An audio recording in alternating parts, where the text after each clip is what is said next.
இந்த பிஎம் ஸ்ரீ திட்டத்தில் ஏற்கனவே எம்பி தர்மேந்திர பிரதான் நாங்கள் கையெழுத்து போடுறதுக்கு ரெடியாக இருந்தோம் அப்படின்னு சொல்லி போட்டு நாடாளுமன்றத்தில் பேசினாங்க. எப்படி பார்க்குறீங்க? யார் கையெழுத்து போட தயாராக இருந்தது? எம்பி எல்லாம் அந்த பிஎம் ஸ்ரீ திட்டத்தில் கையெழுத்து போடுறதுக்கு. அது இந்த புதிய கல்விக் கொள்கையில் தான் வருது. அது இல்லந்தேடி கல்வி, இந்த பிஎம், அந்த ஸ்ரீ பிஎம் இதெல்லாம் அதில் தான் வருது. ஒன்று, புதிய கல்விக் கொள்கையை நம்ம எதிர்க்கிறோமா ஏற்கிறோமா, அதில் தெளிவான ஒரு முடிவு எடுக்கணும். ஏன்னா இல்லந்தேடி கல்வியை நம்ம ஏற்றிருக்கோம். நம்ம ஐயா ஜவஹர் நேசன் இந்த கல்வி திட்டத்தை வகுக்கிற குழுவில் இருந்து வெளியேறினதே இவங்க புதிய கல்விக் கொள்கையை அப்படியே ஏற்கிறாங்க.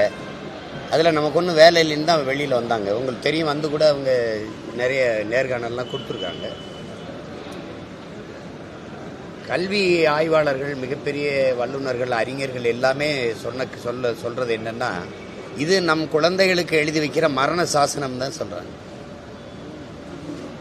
இப்ப கல்விங்கிறது சுகமா இருக்கணுமே ஒழிய சுமையா இருக்கக்கூடாது. எந்த நாட்டிலும் இல்லாத ஒரு பெரிய சுமை என் நாட்டில், நான் பிறந்த நாட்டில், இந்த நாட்டில் மட்டும்தான் நான் விரும்பிய கல்வியை கற்கிறது அவ்வளவு பெரிய தடையர்.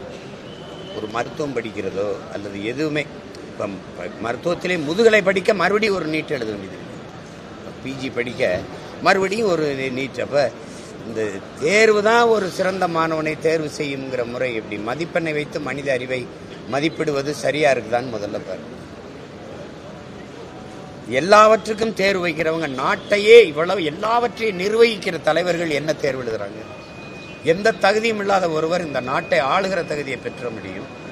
ஆனால் ஒரு வழக்கறிஞர் நீதிபதியாக தேர்வு எழுதணும், ஒரு காவல்துறை அதிகாரியாகவோ அல்லது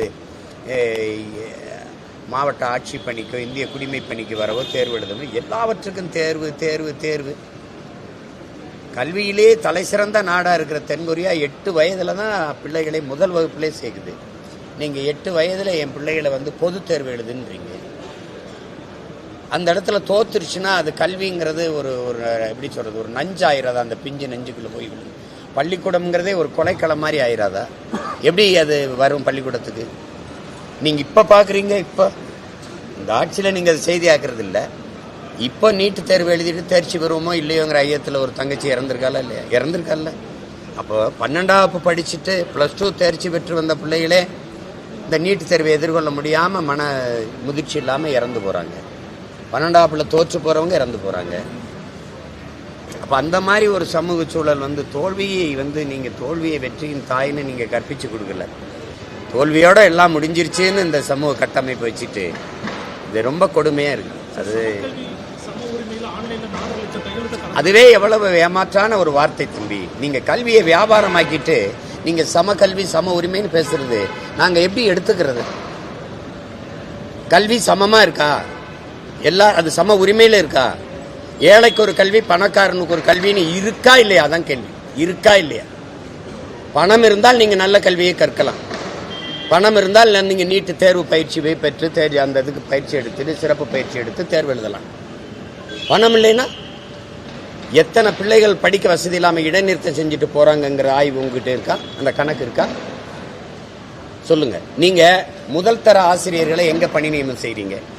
2ஆம் தர ஆசிரியர் A grade, C grade, B கிரேடுங்கிறீங்களா? அதுல அந்த ஆசிரியர்களை எங்க பணி நியமனம் செய்றீங்க? நகர்ப்புறங்கள் இருக்கிற கல்வி கட்டமைப்பு சிற்றூர்கள் இருக்கா தம்பி? இருக்கா? இங்க கழிவறை இருக்கு, விளையாட்டு திடல் இருக்கு, கணிப்பொறி இருக்கு. அதெல்லாம் எங்க கிராமத்தில் இருக்கா? சொல்லுங்க. நான் பிறந்த ஊர்ல இருந்த பள்ளிக்கூடத்தை அது இடிஞ்சு வச்சு வாக்கு செலுத்த மட்டும்தான் வச்சிருந்தோம். நான் இடிச்சுட்டு கட்டப்போறேன்னு அரசு தலையிட்டு அது கட்டுது. ஏன்னா என் சொந்த ஊர்னால அதை திருப்பி பேசுவாங்கிறதுனால கட்டுது. அப்படி எல்லா ஊர்லயும் ஒரு சீமான் இருக்கணுமா? இருந்தா தான் கட்டுவீங்களா? அப்ப நீங்க சம கல்விங்கிறது இருக்கா? நான் திரும்ப சொல்றேன். எங்க அம்மா 100 நாள் வேலைக்கு போறான், என் தங்கச்சி போறா, எங்க அக்கா போறா. அவ உப்புக்கு, ஊறுகாய்க்கு, பாலுக்கு, தயிருக்கு, அரிசிக்கு, பருப்புக்கு, எண்ணெய்க்கு என்ன சரக்கு மற்றும் சேவை வரி கட்டுறாலோ அதை தான் இந்த நாட்டில் அதானி அம்பானி மனைவிகளும் கட்டுறாங்க, அவங்க குடும்பத்திலும் கட்டுறாங்க. வரி இந்த நாட்டில் ஒன்னா இருக்கு, வாழ்க்கை தரம் ஒன்னா இருக்கா? இங்க எங்க சம உரிமை சம கல்வி எங்க இருக்கு? சம கல்வி சம உரிமை சட்டசபையில் இருக்கு. இங்க பாருங்க, அமைச்சர் பெருமக்கள் படிக்கிற பள்ளி அவங்க பெறுகிற கல்வியும் சாதாரண குடிமக்கள் பெறுகிற கல்வியும் இந்த நாட்டில் மிக உயர்ந்த பதவியில் இருக்கிற பெறுகிற மருத்துவமும் சாதாரண குடிமக்கள் பெறுகிற மருத்துவமும் சமமா இருக்கா தம்பி? எல்லாத்தையும் வியாபார பொருளாக்கிக்கிட்டு இதில் சம கல்வி சம உரிமை வெற்று வார்த்தைகளை வச்சு ஏமாத்திட்டு எத்தனை நாளைக்கு இப்படி பண்ணுவீங்க? எத்தனை நாளைக்கு பண்ணுவீங்க? சாதாரண சிற்றூர்ல ஒரு வசதியும் இல்லாத படிச்சு வர்றவனு நகர்ப்புறத்தில் படிச்சு வரணும் பொதுத்திறன் போற்றியில ஒன்னா பங்கேற்று வெற்றி பெறணுங்கிறது இது சம வாய்ப்பா? இது சம உரிமையா? இது சம கல்வியா? இதெல்லாம் கொடுமை. இது